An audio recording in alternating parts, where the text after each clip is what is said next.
Hello, welcome to Right Now. I'm Stephen Kent. We've got a great show for you today. I'm talking to my friends Kat Murti and Elizabeth Nolan Brown, aka the Feminists for Liberty. You can find them on YouTube talking about the earth-shattering notion that women could reject patriarchy and simultaneously not be obsessed with finding ways to have the government seize the means of production. It's revolutionary. We're going to get into it on feminism, happiness, careerism, pregnancy, and much more.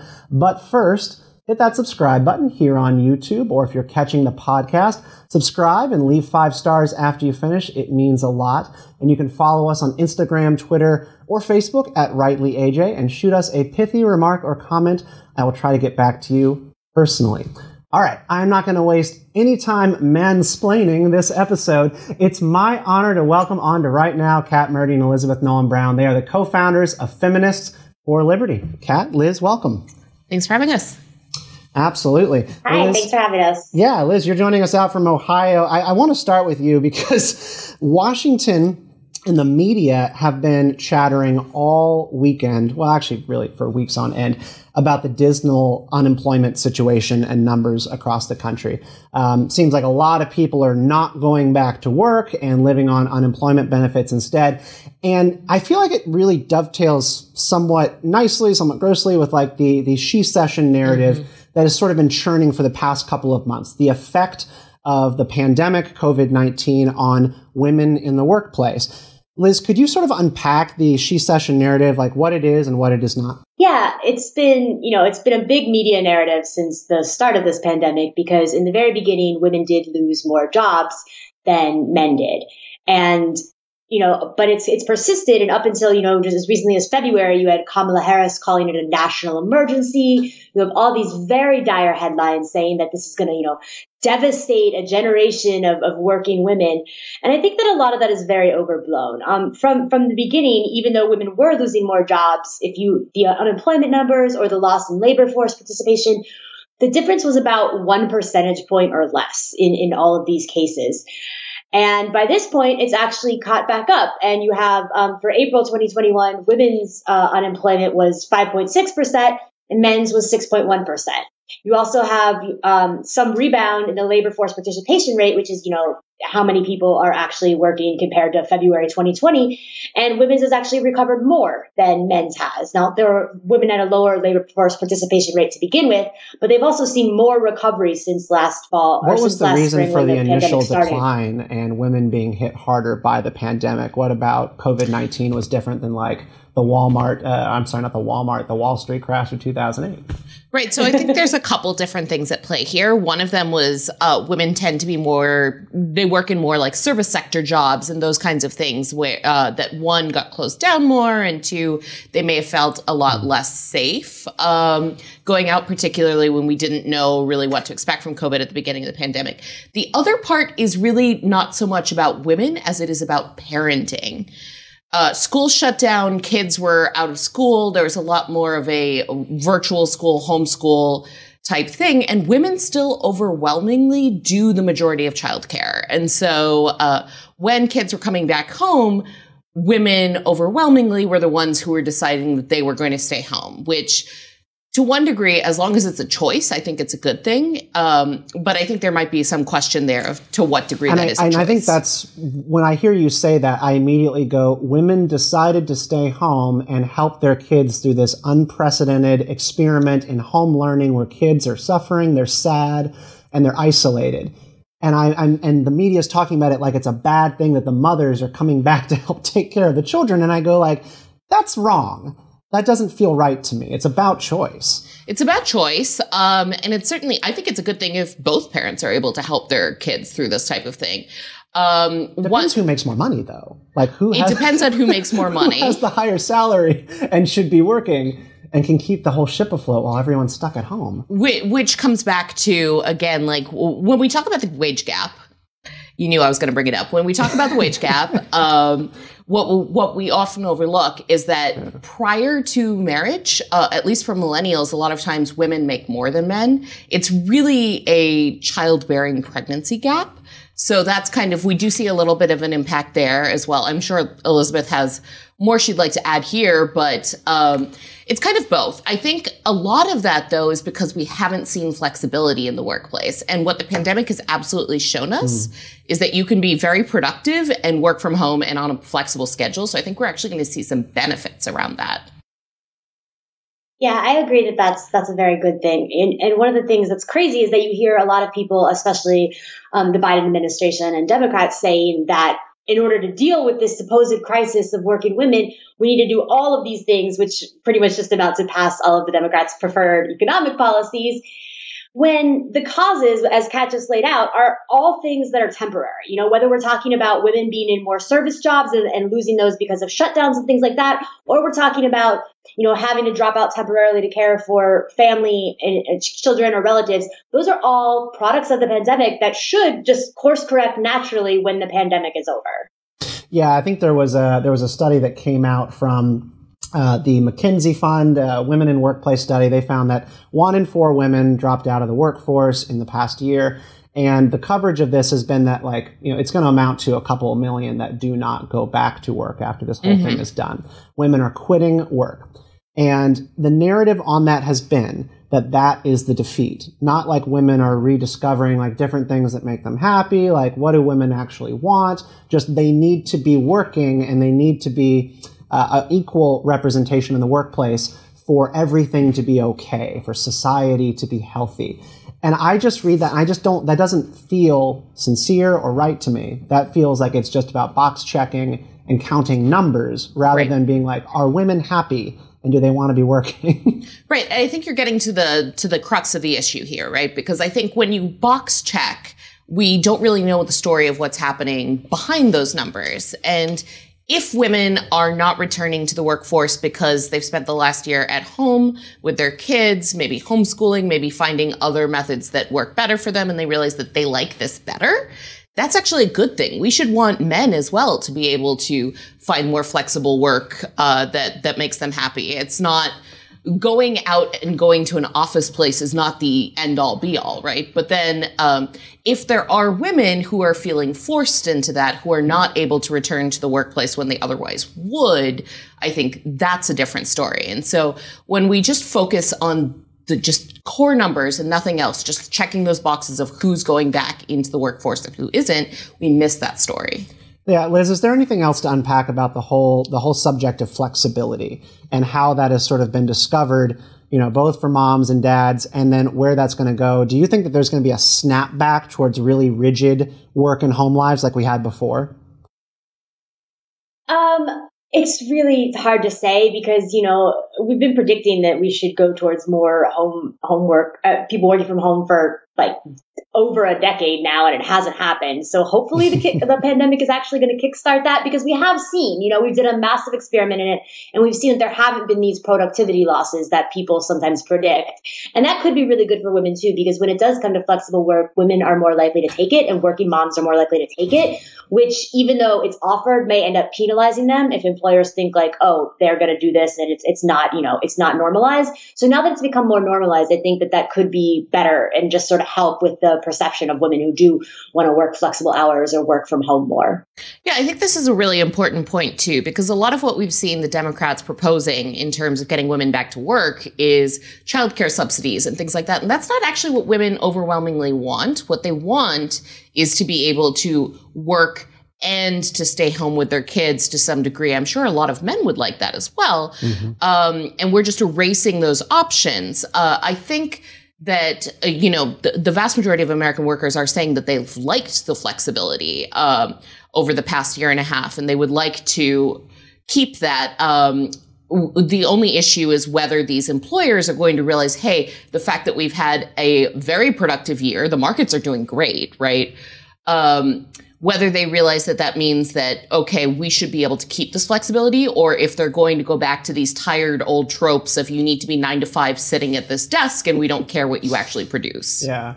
I was reading a commentary last week, and it was about like the whole debate over daycare and childcare and subsidizing it and pumping more government dollars, or, you know, your dollars, and taxes into making childcare more affordable, which will eventually inflate the cost inevitably. And it feels like all of those proposals are coming from like the Elizabeth Warrens of the world, you know, multiple degrees, full-time worker, and those kinds of women are the ones who are shaping the feminist discussion in Washington about what women in America want. And Liz said something about like women are more likely to choose to actually leave and stay at home and do those things. And it just makes me wonder, like, what do women want in that context? And clearly they are different from men if they are choosing different things, right? I think it depends. I think there are certainly pushes, and there's certainly to some extent men aren't given those same choices. Even we know that within the U.S., maternity leave is not super common compared to other countries, but paternity leave is even less common.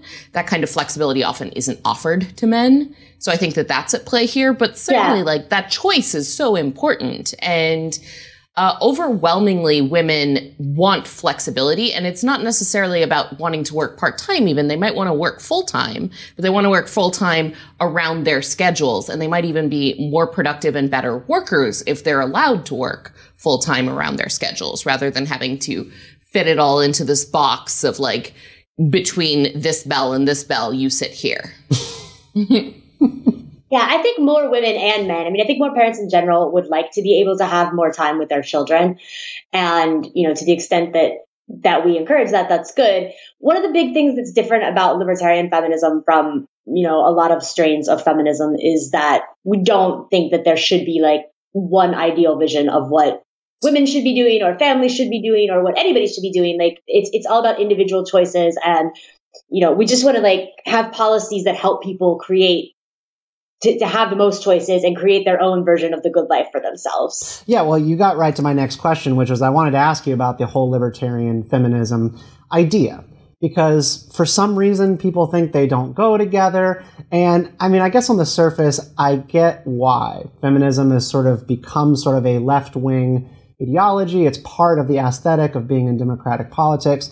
But what you're talking about, I feel like everybody agrees on. Just more options for people to self-actualize and live the lives that they want. But for some reason, the only people we hear from are these Marxist feminists who think that being in the workforce and participating in capitalism, like a thing that they say that they hate, is the ultimate good. And then you have traditional conservatives who want us all to put on like the bonnets and go back to the way things were 100 years ago. Right. And everybody's just jockeying for control in that discussion. And I feel like libertarian feminism is the thing everyone agrees with, but no one hears from them. I like that characterization of it, because I think that libertarian feminism is actually a very mainstream view. It's just not ever presented that way. Libertarian and feminism aren't actually that different, at least if you look at their core. They're about allowing individuals to make the choices that they want to make for themselves, rather than having to fit into certain goals or things like that. And so as libertarian feminists, we care about a lot of those issues that mainstream feminists, the feminists you might see on TV more often, that they bring up, all of those women's issues, but also men's issues, all of these sex and gender type issues. But where we differ is, one, we believe in individual choice, and we see the problems that are created by government trying to force a one-size-fits-all solution onto everybody without looking at how individuals might differ and what's best for them or what they would prefer to do. And two, we believe in access to markets and the amazing freeing power that has had for women and minorities of all types over the last several generations. In a very real way, the story of libertarian feminism is the story of women's increased access to markets and capitalism. I think what you said too is very true, that, you know, the people you hear the most from that are the loudest are the socialist feminists, the radical feminists, or on the right, this, you know, very socially conservative wing of the right who is, you know, maybe anti-feminist, they call themselves. When the vast majority of people have these more middle of the road views, which is that, you know, women should be able to work and hold careers and be able to do, you know, not have barriers to that. Women should be able to have families, not have barriers to that. Women should be able to make up their own mind about these things. And I think, that's really actually what gets lost a lot in this like very loud discussion between feminists and anti-feminists. And I think both of those camps really benefit from having this idea that theirs is the one true view and caricaturing the other side. So that's also part of what's going on there. Yeah, I was listening this morning to a TradCon commentator on the Daily Wire network talking about this very idea as well, one of these kind of female anti-feminist types. And who somehow always think that women should not have jobs and be at home and yet somehow have jobs based upon this. Yeah, they have jobs and are media commentators, or they work at these think tanks here in DC. Like there's an entire industry built around being Phyllis Schlafly. So, I mean, that's interesting in and of itself. But yeah, I mean, like, I think that those people, they want for feminism to look a certain way. But when you ask them, well, do you think like women should, go to work? They go, well, they should have the option, of course, because that's what they're doing. And that's what you're saying. But you guys never agree on the prescriptions. What are we going to do as society? Are we going to try and incentivize people to have more babies and try to have the government get involved in fertility rates? And that seems to be where things really go the other direction when you're talking about the right and libertarians. Yeah, I think the difference is that we believe in choice. We believe in individual liberty. And what we don't believe in is forcing people to make choices that they otherwise would not do, whether that's going into the workplace when they don't want to or staying home when they don't want to. Do you feel like that applies to the whole fertility debate, though? I'm trying to think of like a specific Sure, absolutely. Right? I think when it comes to pronatalist policies, that's government sort of incentivizing one choice or the other is not right. I think what we'd say is more like getting government out of the way. And there's a lot of ways you can get government out of the way that will actually make lives better and help families and women make choices better. Like, there's so many rules around flexible work, around things like the gig economy, and now they're trying to make more of them, around things like occupational licensing and home-based businesses and all of these things that actually give working parents and especially working women more choices and more ways to be able to have that flexibility where they can, make a work-life balance and a family work balance work. And you have government sort of create so many barriers to that. So I think one of the things we push more than say these specifically pronatalist policies is like, how do we get government more out of the way so that people can do what they want to do, whatever that is. Incentivizing to me does not sound like force, though. Just sort of you're talking about these nudges, right? Like there's all sorts of nudges that are built in ways that we don't even think about, right? Like even strange things like we were talking in the green room about the joint tax filing system, which is largely set up to get one member of the household out working, generally the man, and one at home with children.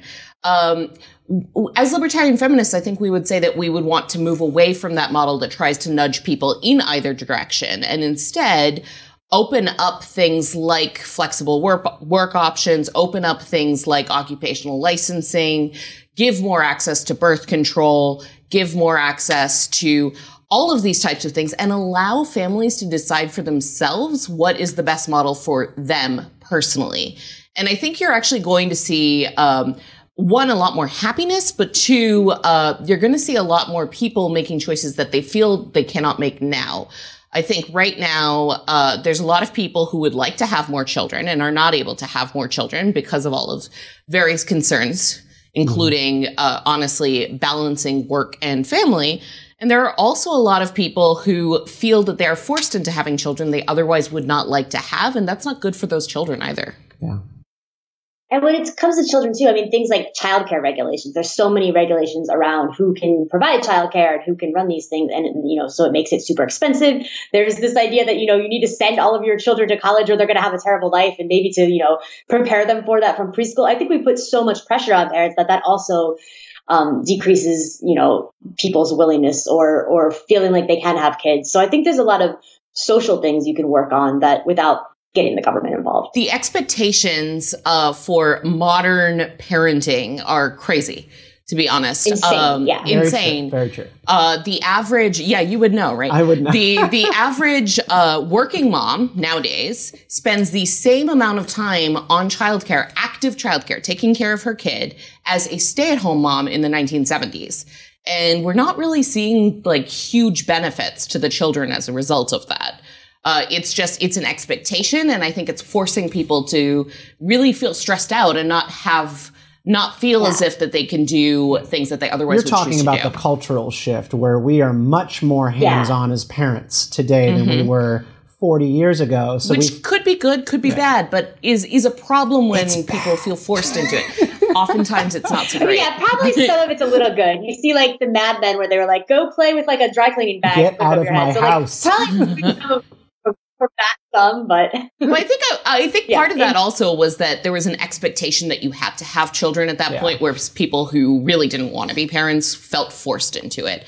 And I think that that's kind of, we're moving away from that, but we also don't want people who really want to be parents to feel as if they're not able to be because they don't have a master's degree and they can't provide for 8 years of college education and all of these crazy make, like, things. Organic homemade meals at every meal and things like that. I mean, there's so many.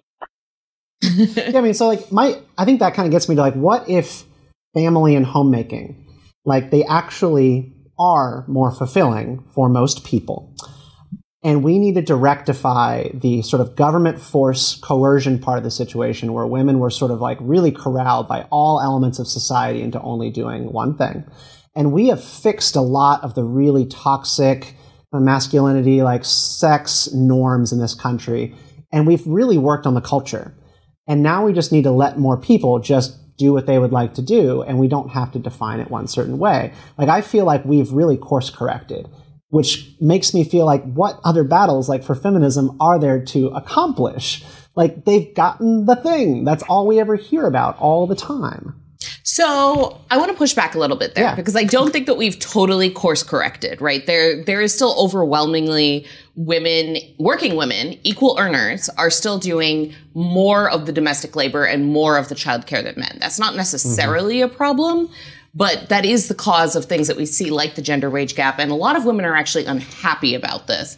And a lot of men are unhappy about this. I think this contributes to a lot of marital discord, divorce, that kind of thing.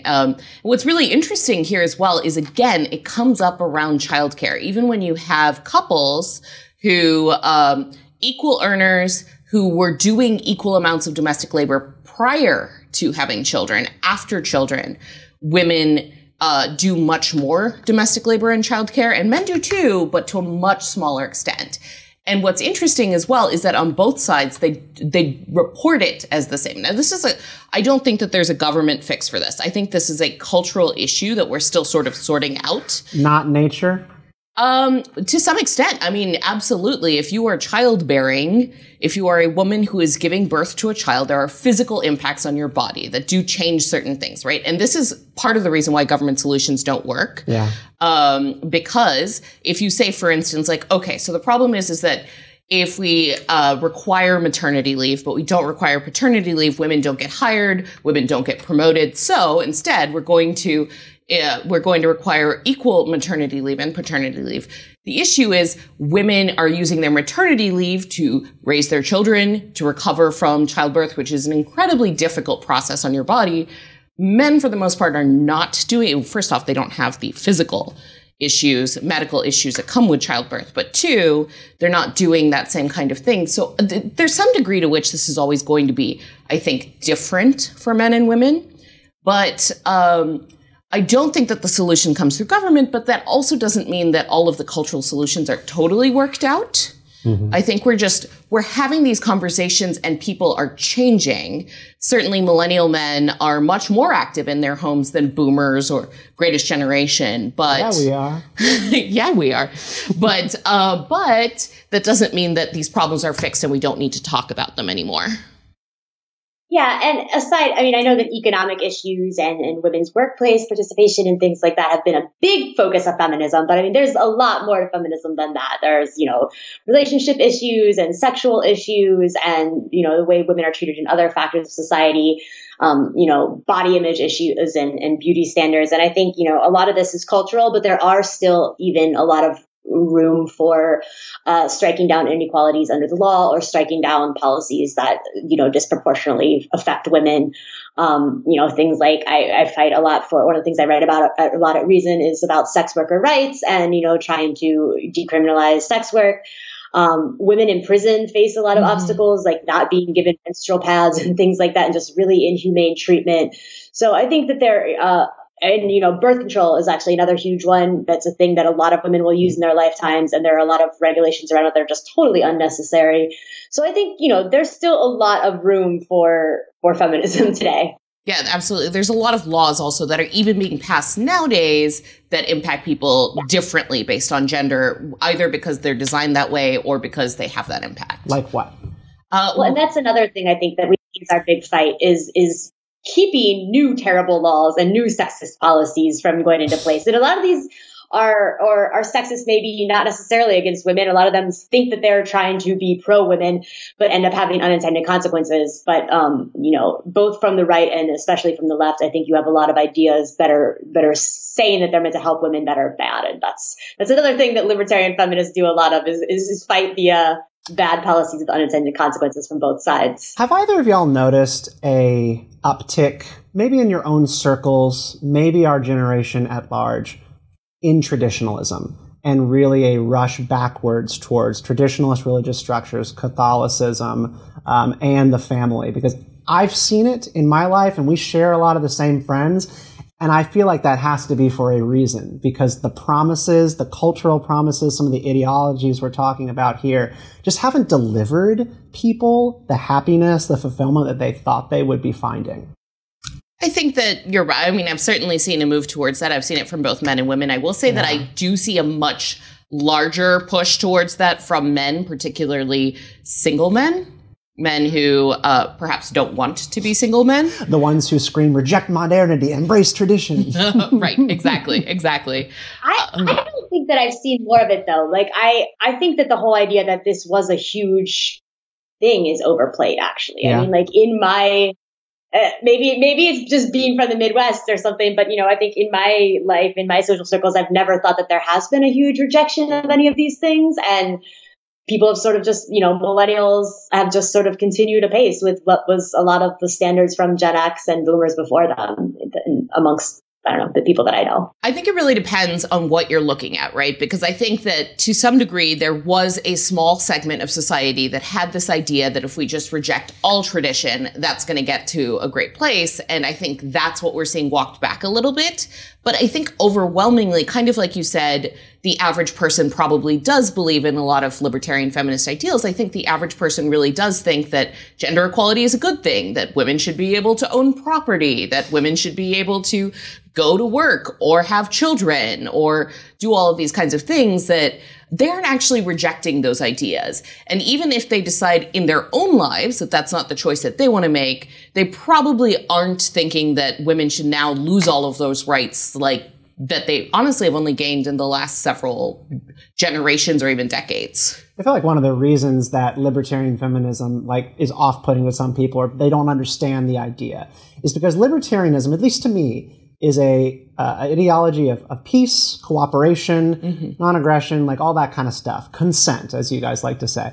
And then feminism, to me, when I'm being honest, is like war footing. It's just beating the drum about something all the time. It's about the next step, the next advancement, the next battle.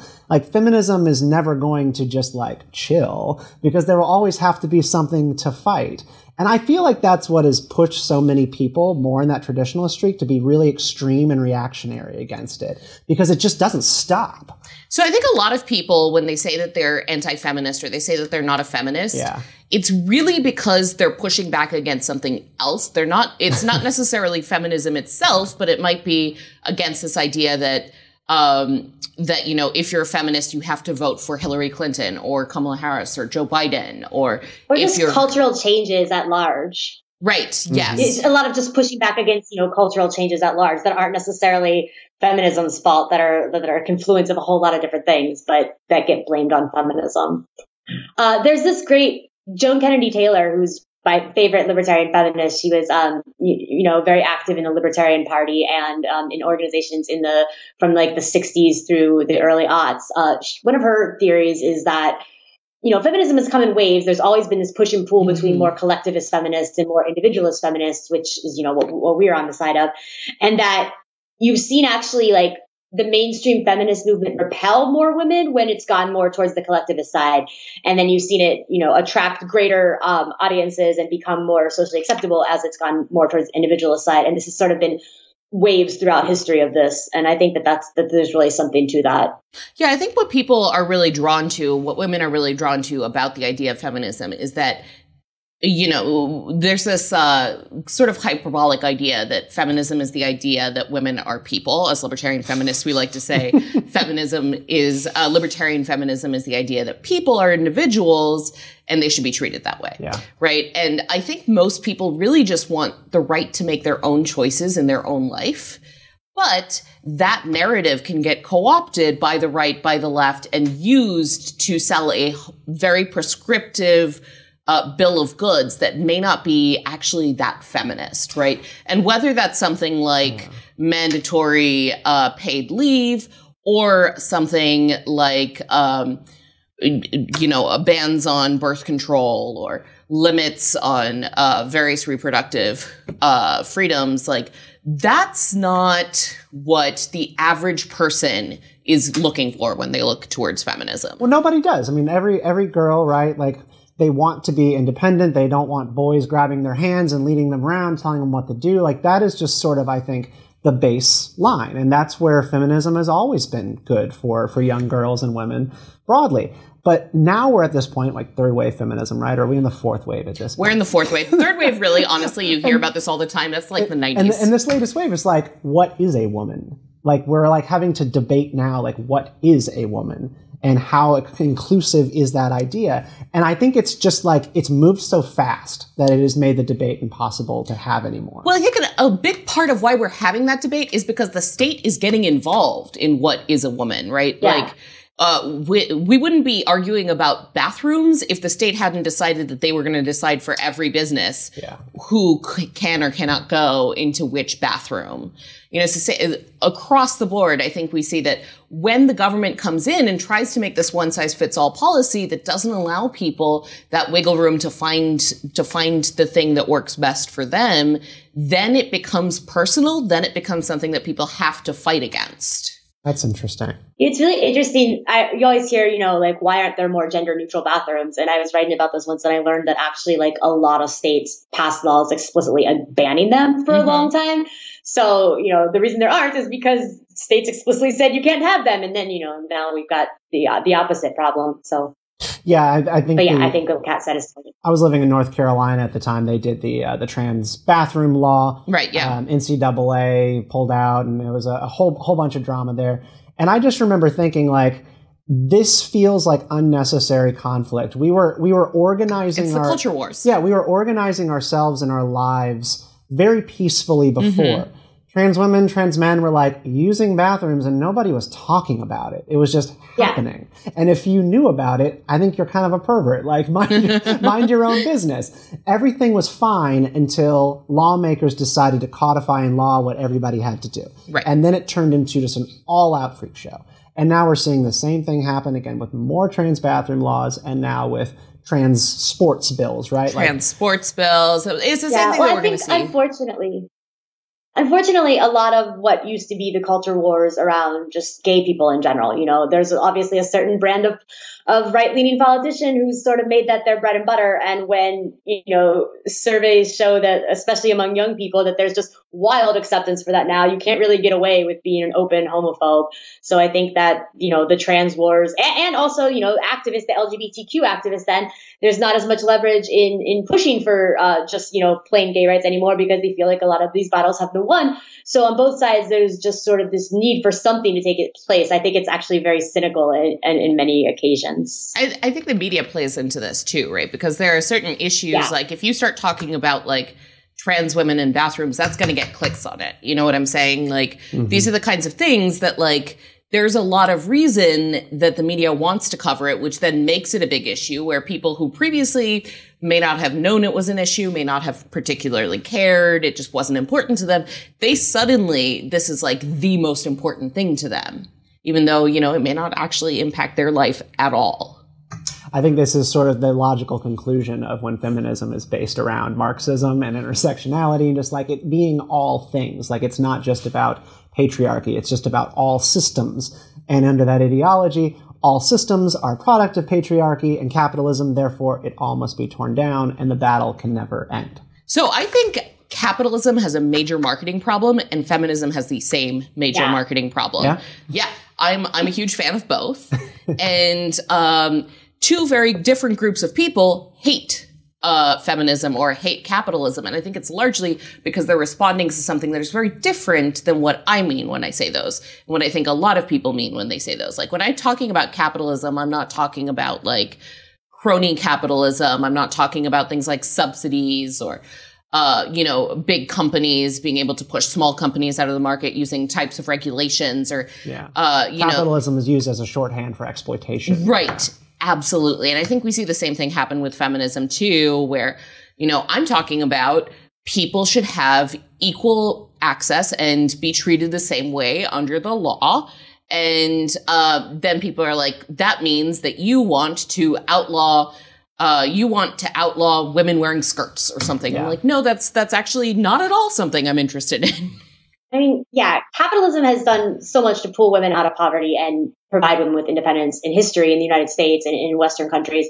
And actually, when we were talking earlier about, is there a place for feminism anymore? I mean, we're just looking at this from a very US-centric or Western-centric view. There are obviously a lot of places where these very basic feminist battles are far from won and, still have so much ways to go. And I think that's especially, where you can see capitalism and economic liberty making a huge difference in women's lives. I wasn't going to go here, but since we're talking about economic liberty worldwide, libertarians have caught some flack in the past from their conservative friends over the whole idea of sweatshop labor abroad. You guys have both probably heard this discourse before. I think it was because a libertarian blog had posted about how like sweatshop labor abroad was like a form of empowerment because it's access to work. And we're just like, wait, empowerment? What are you talking about? What is your take on that whole debate and the idea that like all work is good work? So this is actually what we're talking about. Yes, this is actually exactly what we're talking about. And I think first, it depends on what you mean by sweatshop, right? Like if you're talking about actual like slavery, that is not a good thing. If you're talking about people are working for a wage below what you or I would be willing to work for a job that you or I wouldn't want to do, that's because we have access to other things.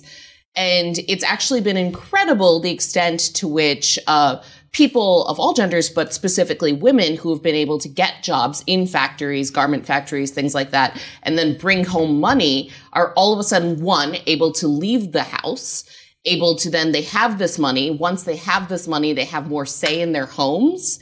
They have more say in the wider society, and they use that to push for more rights for themselves. And that's a beautiful story that gets totally pushed by the wayside, largely because people either don't understand what they're talking about, they don't know these specific stories, or they're having difficulty understanding how someone's situation might be different than them, and they might be benefited by taking a job that they may not want to take themselves, or they just have political reasons to push back against these things and make it sound as if it's the worst possible case when that's actually not what we're talking about.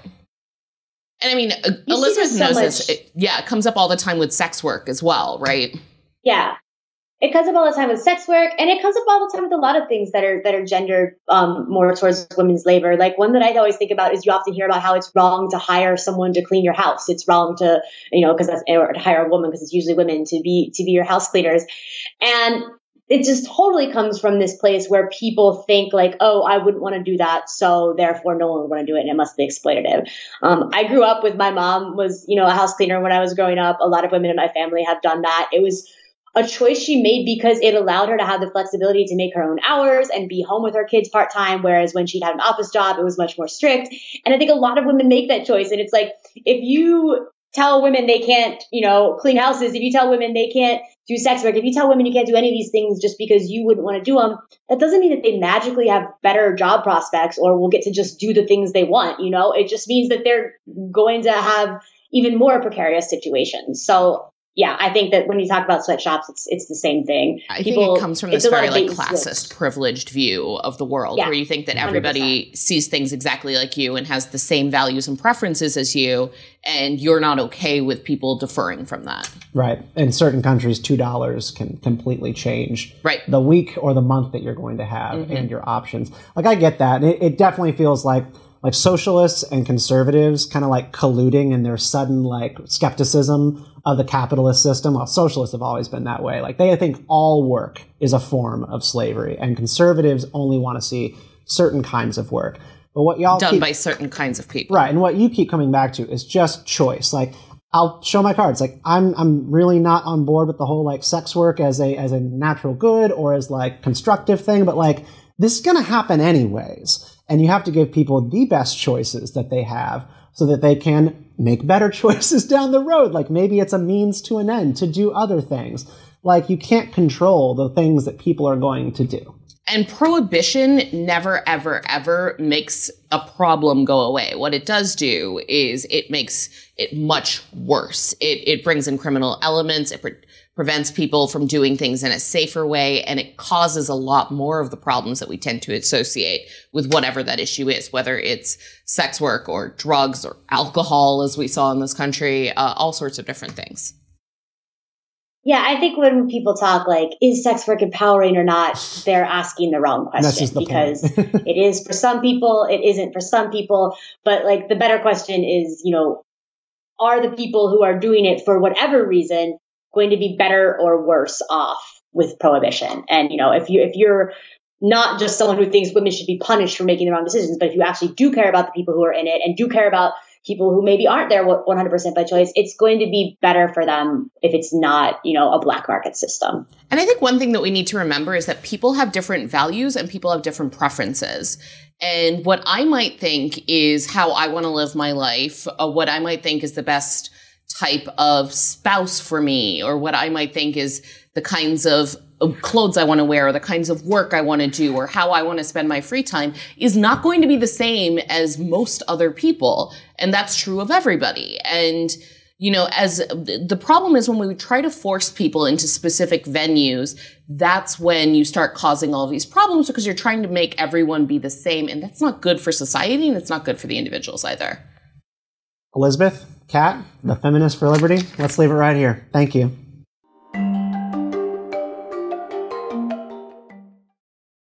All right, well, we like to round down every show with a little bit of good news, some positively vibes. Elizabeth, why don't you tell us something that has got you happy today? Yeah, I was ashamed to say that I was having a hard time finding good news in the news, but I did come across something this morning. I don't know how good a news some people will think this is, but Robert Griffin of Democracy Fund was tweeting about how millennials and Gen Z by the mid-2020s are going to make up as large a share of the electorate of the voting population as boomers. So we're coming for you, boomers. That'll be really interesting to see how that changes electoral politics in this country. I do not know if I trust the Zoomers to take us in a good direction. They're just going to make people said that about us too, though. I think the Zoomers feel about us like we feel about the Boomers, though. So yeah, I'm moderating a Zoomer versus Boomer debate later this summer, and I really can't wait. It's going to be hype or lit. That's a millennial thing to say, I think. I think so. I think we're stuck in the millennial bubble. Yeah, I need new words.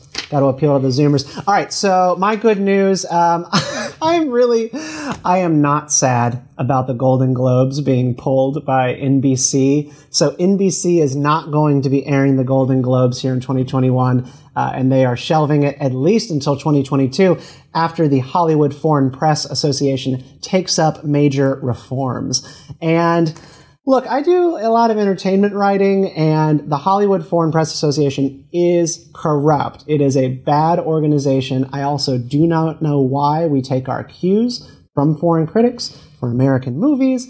That doesn't make any sense to me. Maybe it's like a little nationalist tendency that I have, but I'm like, this is not right. Hollywood only. So I'm actually pretty delighted. The only problem is that surely when they bring the Golden Globes back, it will be worse than the way that it was before. Because the reason that it's getting boycotted by all these lefty Hollywood actors is because it's not woke enough. And I just don't understand how it could be more woke. Well, more fake woke, at least. It will just be about representation and like numbers and like meeting diversity quotas. That will probably be the big reform that they take on. So anyways, some good news wrapped in probably more bad news. Well, I have some good news that is wrapped in some personal good news, which is this is probably very obvious. I'm expecting a baby in a couple of weeks here. And, you know, we kind of went into the pandemic and we've been hearing all of these stories about how we're having this major baby bust. No one's having children anymore. Everyone's terrified of having children. And of course, like I'm looking around, my social circles, and all of a sudden, all of these women who've wanted to have kids for a while, they're suddenly finding this is like the perfect time to have children. And I think a lot of that comes back to what we've talked about with the pandemic: increased workplace flexibility, the ability, the fact that we're looking more at outputs and metrics rather than did you or did you not spend this amount of hours sitting at this desk and show your face to these people? And I think in the long term, that's going to have a lot of positive benefits for women in the workplace and outside of it. I absolutely agree. And I feel this like rubber band tension in the country where like people seem to want it to like snap back to the way it was before. And I just really hope that we resist. I think a lot of people really don't want it to snap back. They just don't want to say that. Maybe so. Maybe so. Elizabeth Nolan Brown, Kat Murti, thank you so much for joining me on Right Now today. This was a lot of fun. And all of you out there, we will be back next week. We are on YouTube every Thursday and in your podcast feed. So please like, subscribe, and join us. We'll see you then.